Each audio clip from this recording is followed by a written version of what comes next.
अब सुंदर समय आता है।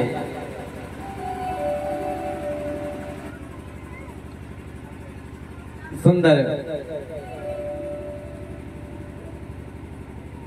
शरद पूर्णिमा की रात्रि आती है।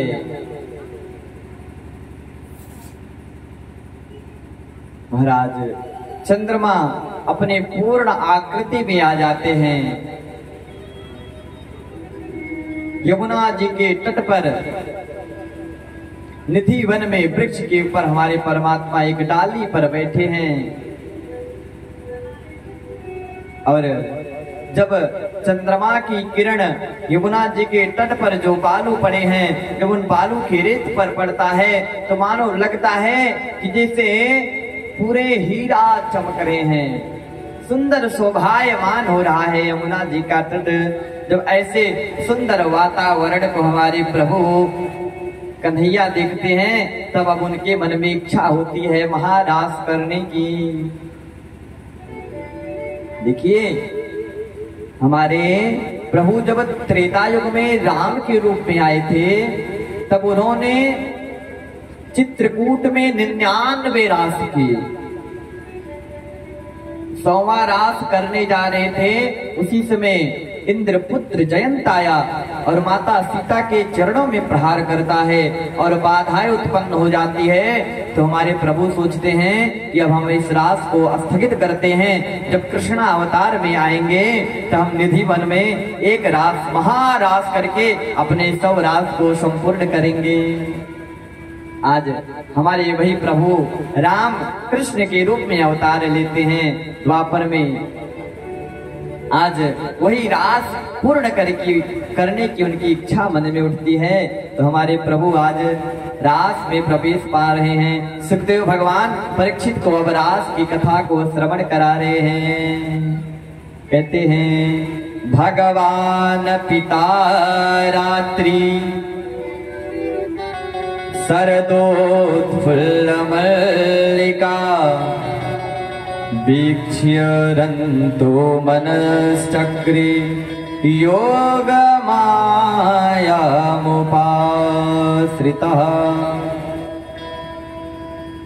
सुंदर शरद पूर्णिमा की रात्रि है। मल्लिकादि पुरुषों से बड़ी विभूति चांदनी शोभायमान हो रही है। यमुना जी के तट पर हमारे प्रभु हैं और वृक्ष के ऊपर बैठ करके हमारे प्रभु जो है वो बंसी निनाद करते हैं, अपनी बांसुरी को बजाते हैं और सुंदर बंसी निनाद कर रहे हैं। निशम्य गीतम तदनंगवर्धनम ब्रज स्त्रियः कृष्ण गृहीत मानसाः आजग्मुरन्यो मलक्षितोद्यमा सयत्र कांतो जवलोल कुंडला। मधुर मधुर गीत बांसुरी के माध्यम से जब गोपियों के कान में पड़ता है तो गोपियां जो कार्य कर रही थी वो कार्य भूल गई और उसी धुन में, उसी ध्वनि बांसुरी की ध्वनि में ही मगन हो जाती हैं। ऐसी बंसी बजाई श्याम ने हो मेरी सुध विसराई श्याम ने। ले मैं हुई दीवानी, ले मैं हुई मस्तानी, ले मैं हुई दीवानी, ले मैं हुई मस्तानी, ले मैं हुई दीवानी, ले मैं हुई मस्तानी, ले मैं हुई दीवानी, ले मैं हुई मस्तानी।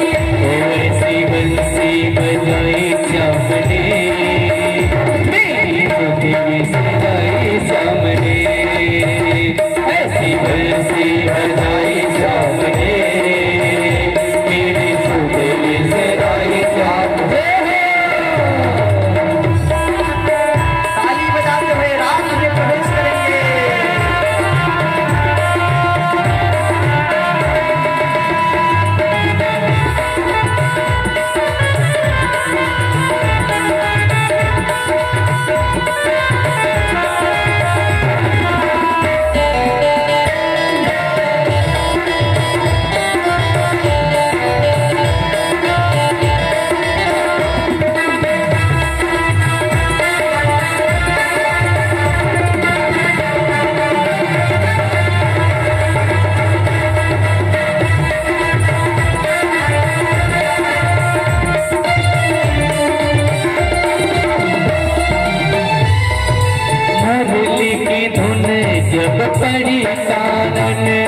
नाचे नचाए, यमुना किनारे श्याम बंसी बजाए, एक सखी को नाचे बताए। ऐसी रासे, ऐसी रासे, ऐसी रासे रचाई श्याम ने, मेरी सुधि विसराई श्याम ने। ले गई हुई दीवानी, ले गई हुई मस्तानी, ले गई हुई दीवानी, ले गई हुई मस्तानी, ले गई हुई दीवानी, ले गई हुई मस्तानी, ले गई हुई दीवानी, ले गई हुई मस्तानी, ओ मैं हुई दीवानी, ले गई हुई मस्तानी, ले गई हुई दीवानी, ले गई हुई मस्तानी। बोली रास बिहारी सरकार की हमारे प्रभु सुंदर वंशी निनाद करते हैं। बंसी की ध्वनि गोपियों के कानों में पड़ती है, लेकिन ये बंसी की ध्वनि उसी गोपी के कानों में पड़ी जिसका हमारे प्रभु ने कल चीर हरण किया था, जिनके वस्त्रों को हमारे प्रभु चुराए थे, उन्हीं गोपियों के कानों में ये ध्वनि पड़ी। क्यों? क्योंकि वो गोपियां भगवान की दीवानी हो चुकी हैं। और परमात्मा कृपा भी तभी करता है जब हम लोग सब कुछ छोड़ करके परमात्मा के चरणों में प्रेम हो जाए, परमात्मा के भाव में पागल हो जाएं, उनके ही भाव में डूब जाएं।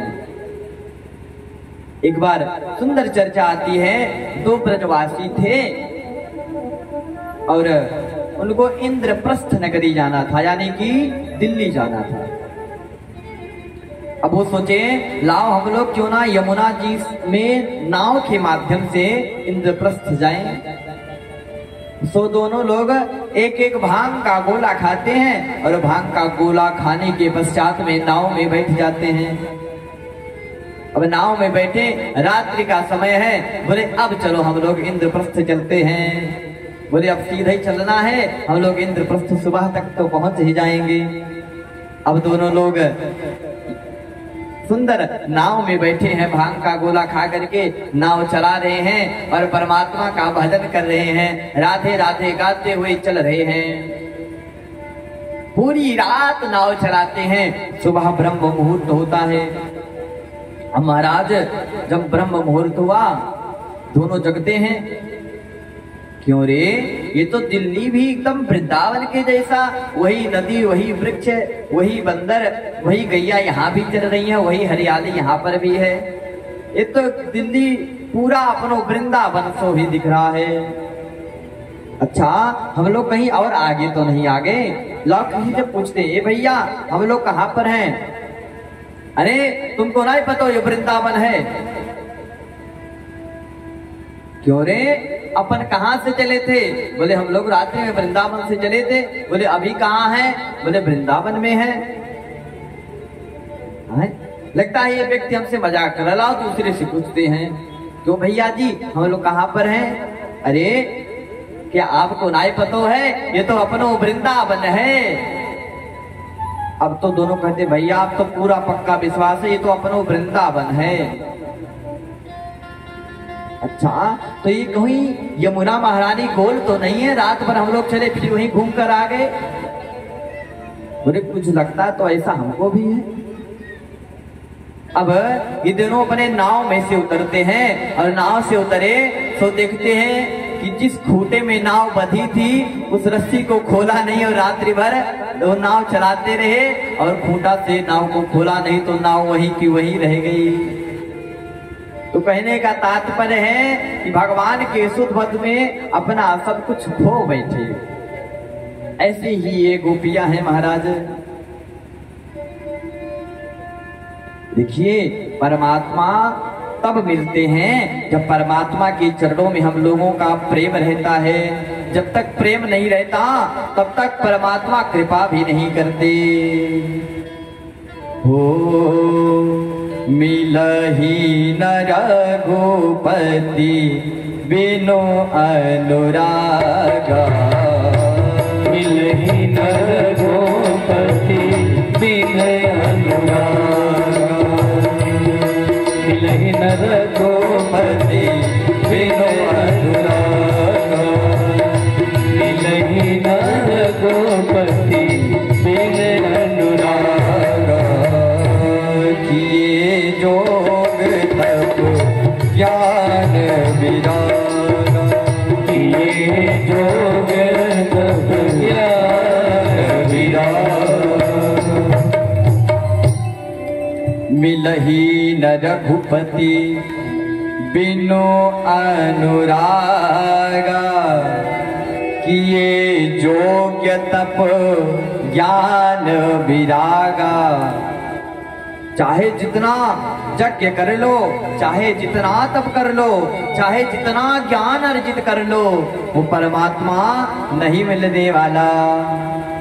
कब मिलेगा? बोले मिलहि न रघुपति। कब तक नहीं मिलेंगे?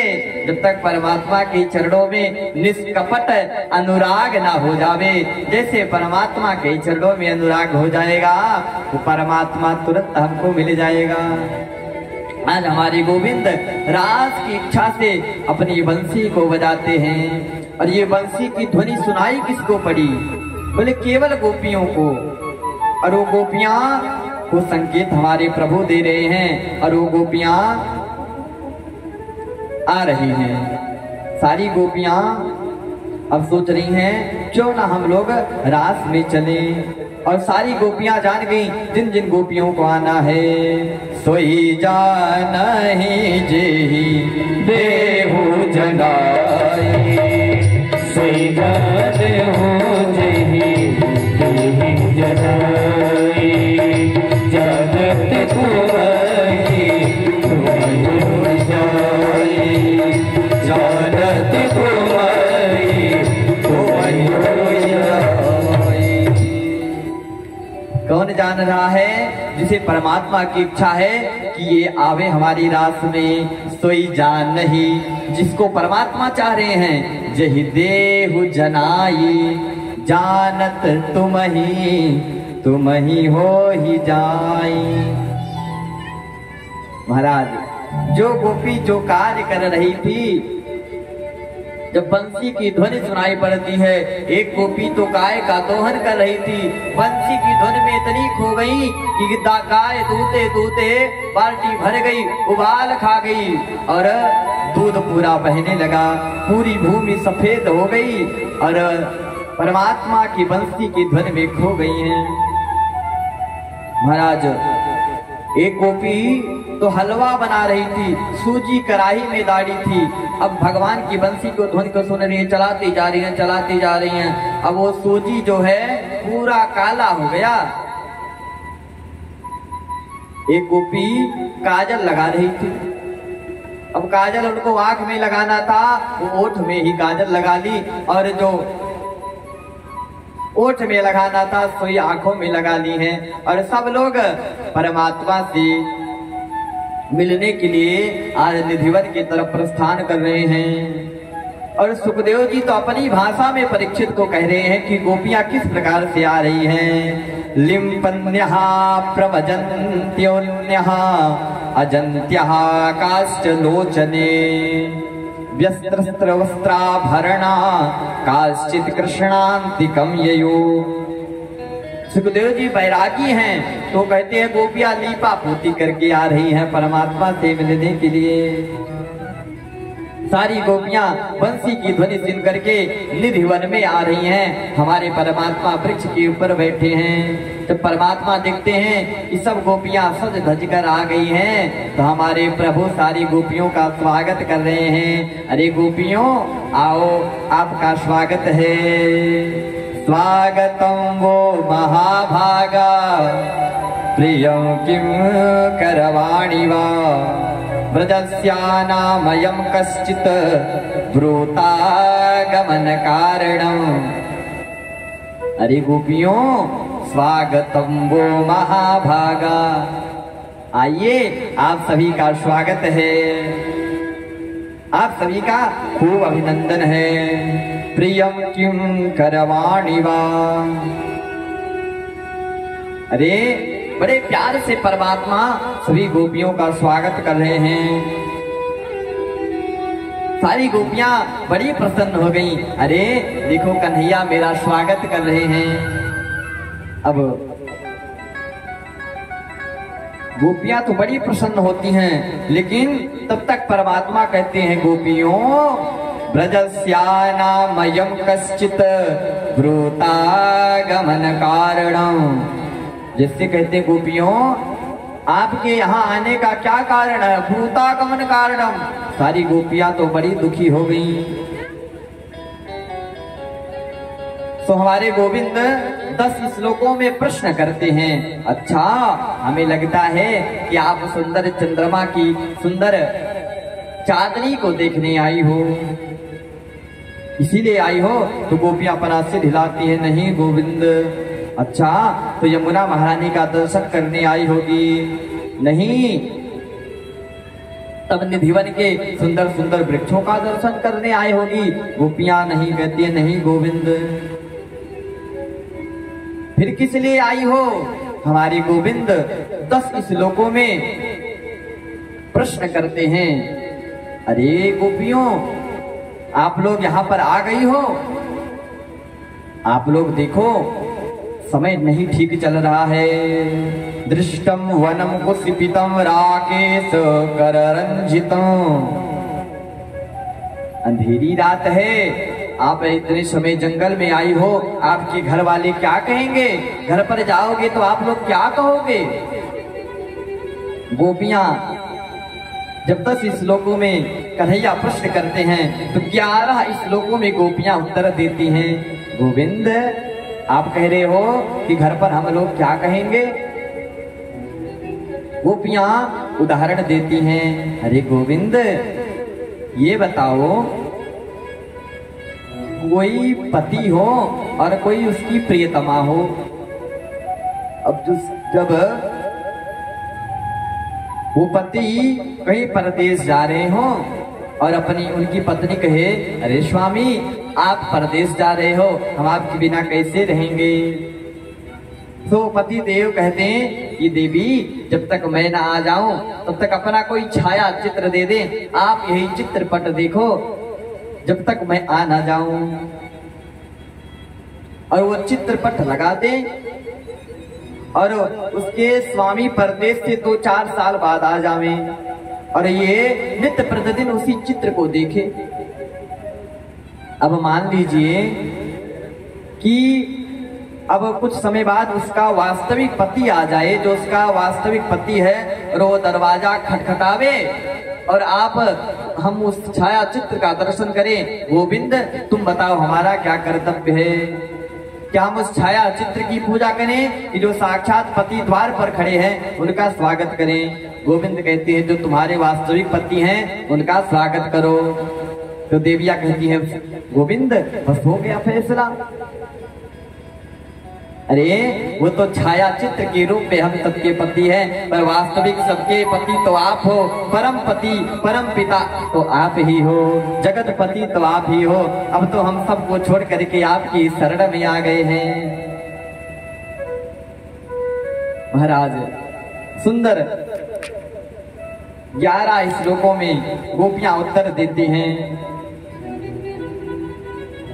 जब हमारे गोविंद सबकी सुंदर परीक्षा ले लेते हैं, सुखदेव जी कहते हैं परीक्षित जब भगवान गोपियों की संपूर्ण परीक्षा ले लेते हैं, जब गोपियां अपनी परीक्षा में पास हो जाती हैं, तब हमारे प्रभु अब रास की इच्छा प्रकट करते हैं। हमारे परमात्मा गोपियों के सामने नृत्य करने लगते हैं।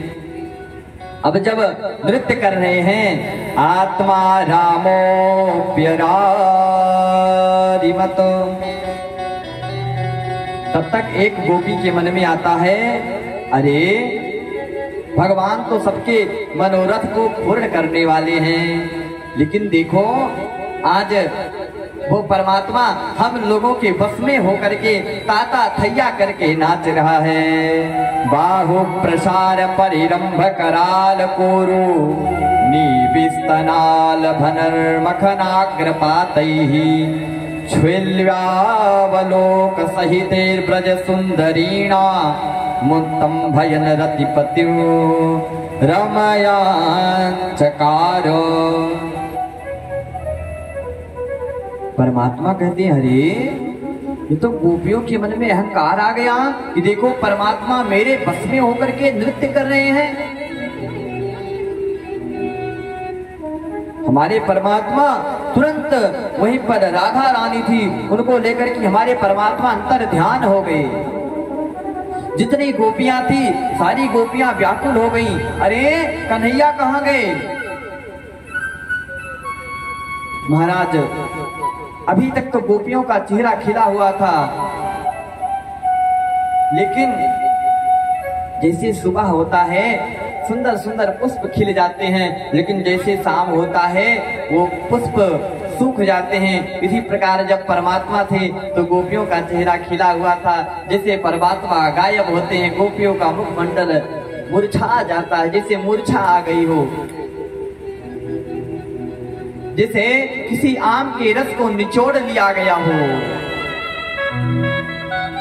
गोपियां बड़ी दुखी हो जाती हैं। हमारे परमात्मा राधा रानी को लेकर अंतर ध्यान हो गए। आधे रास्ते परमात्मा पहुंचे हैं, तब तक राधा रानी के मन में भी अहंकार आ जाता है कि अरे देखो परमात्मा मुझसे कितना प्रेम करते हैं, सारी गोपियों को छोड़ दिया और मुझे लेकर जा रहे हैं। जैसे ऐसा वक्तव्य राधा रानी के मन में आता है, हमारे प्रभु राधा रानी को भी बीच रास्ते में छोड़ करके अंतर ध्यान हो जाते हैं।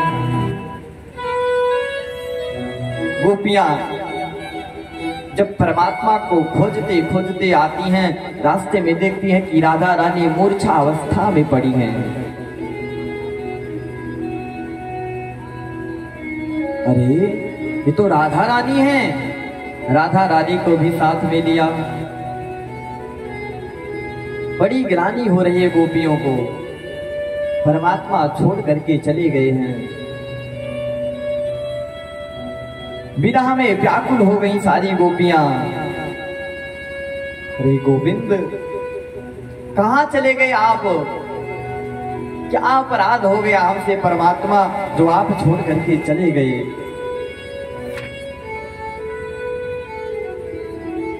सारी गोपियां रो रही हैं, बिलक रही हैं, परमात्मा नहीं आ रहे हैं।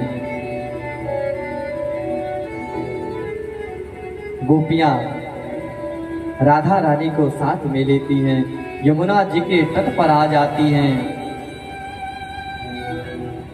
यमुना जी के तट पर आकर के गोपियां अपने अपने केस को खोला है, यमुना जी में चरण डाला है और परमात्मा को पुकार रही हैं। केश प्रसाधनम त्वत्र कामिन्या कामिनाकृतम तानि चूडयता कांता मुपविष्टो मति ध्रुवम्। अरे गोविंद हमारे अंदर ऐसी कोई कामना नहीं थी, आप हमें क्षमा कर दीजिए। बड़ी देर से सारी गोपियां व्याकुल है, परमात्मा नहीं आ रहे हैं। सारी गोपियां रो रही हैं, रोते हुए सारी गोपियां एकत्रित हुई हैं। एकत्रित होने के पश्चात में सारी गोपियां सुंदर गीत गा रही हैं, परमात्मा को पुकार रही हैं। कनक मंजरी छंद में सुंदर से गीत को गा रही हैं। ये दुनिया का सबसे प्यारा गीत है और इसको भागवत जी में गाया गया है, विरह गीत। जयति तेधिकं जन्मना प्रजा जयते दिना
29 श्लोकों में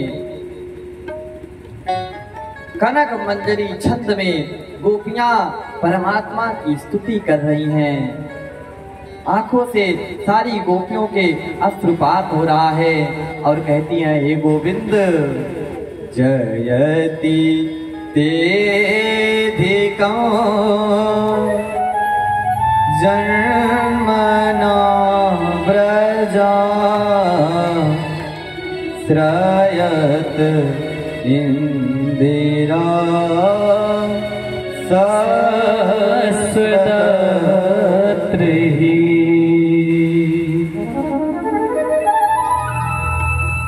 गोविंद, जब से आप इस वृंदावन धाम में पधारे हो, तब से इस वृंदावन धाम की और महिमा हो गई है। जयति तेधिकं, जब से आज इस प्रज में जन्म लिए, जन्मना प्रजा, तब से श्रयत इंदिरा सस्वदत्रिहि। जब से आप पधारे हो तभी से इस वृंदावन धाम की महिमा बढ़ गई। अन्यथा ये वृंदावन धाम त्रेता में भी था, सतयुग में भी था, तब इस वृंदावन को कोई नहीं जानता था। लेकिन जब से आप इस वृंदावन में जन्म लिए हो, तब से इस वृंदावन का भी महिमा बढ़ गया है।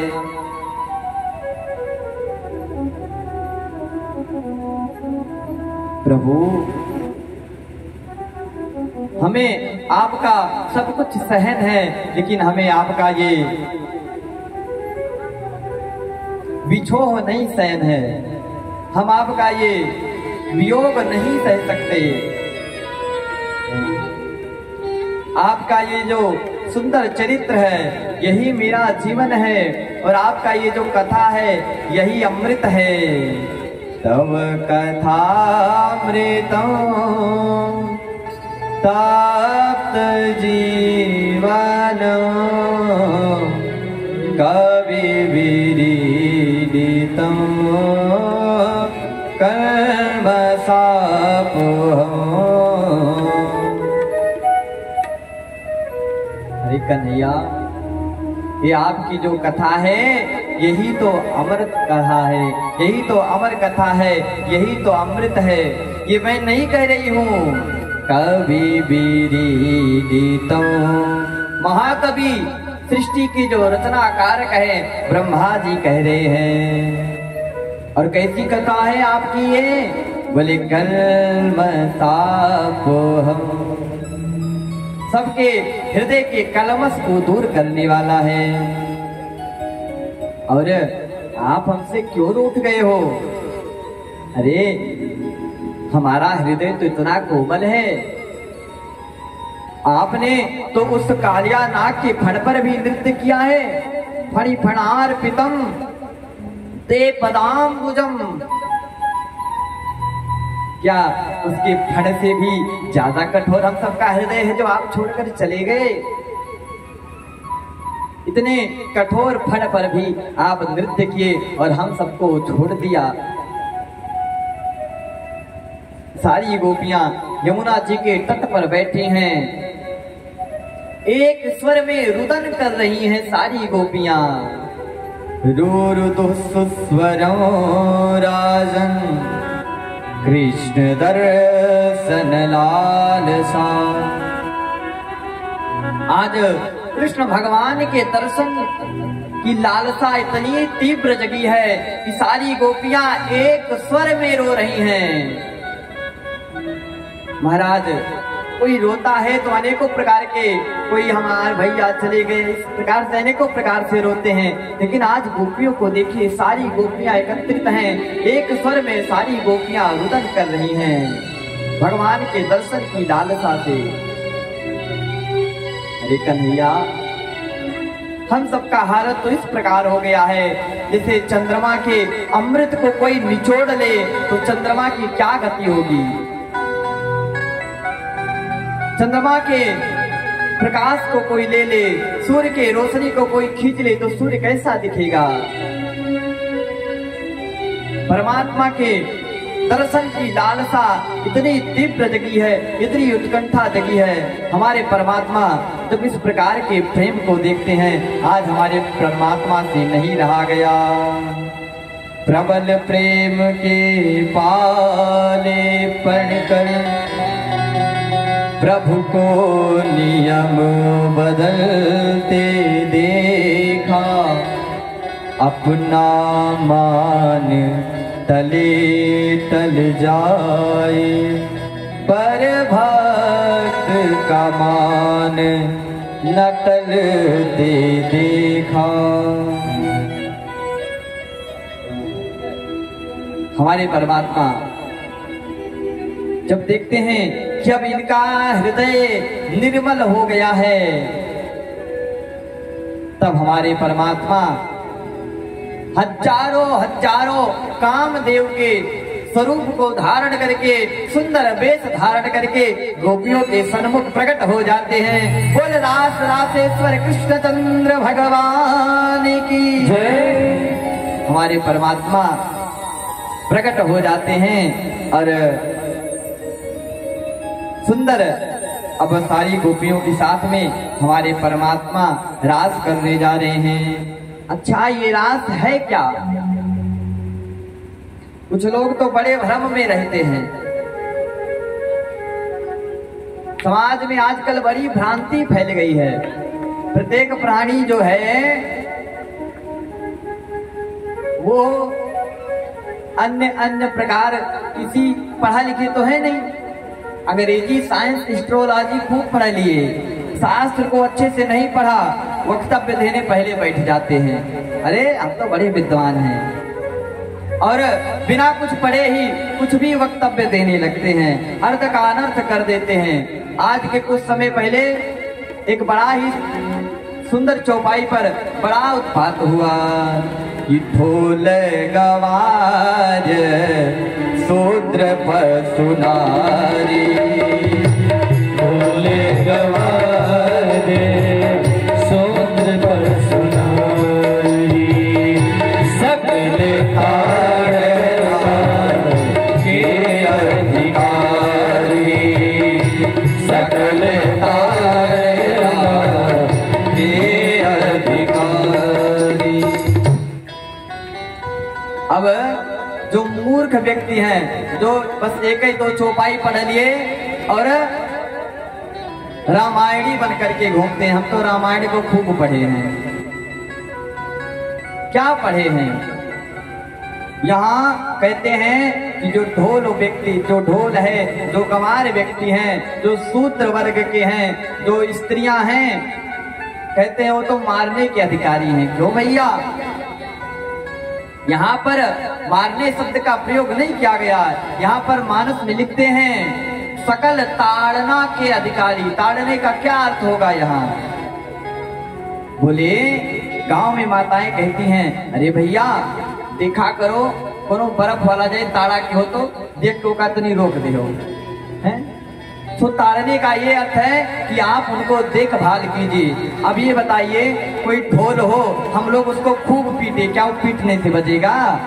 नहीं, उसे स्वर में बजाना पड़ता है। उसे एक एक उसके स्वर हैं, उसी स्वर में वो बजेगा। स्त्री है, क्या स्त्री को पीटा जाए हरदम? नहीं।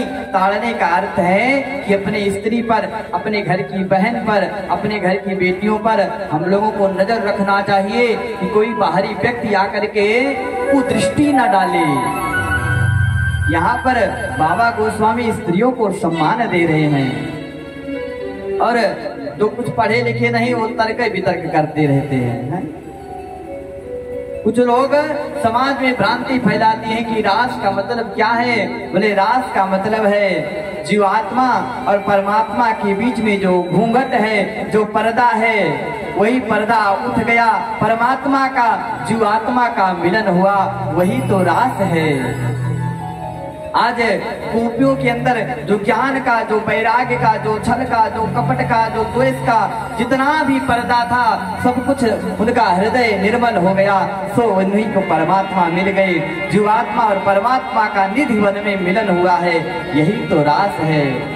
सारी गोपियों की इच्छा पूर्ण करने के लिए हमारे परमात्मा अब महारास कर रहे हैं। और भक्त लोग गाते हैं, रास रचो है, रास रचो है, ताली बजाते हुए किनारे गाना रास रचो है।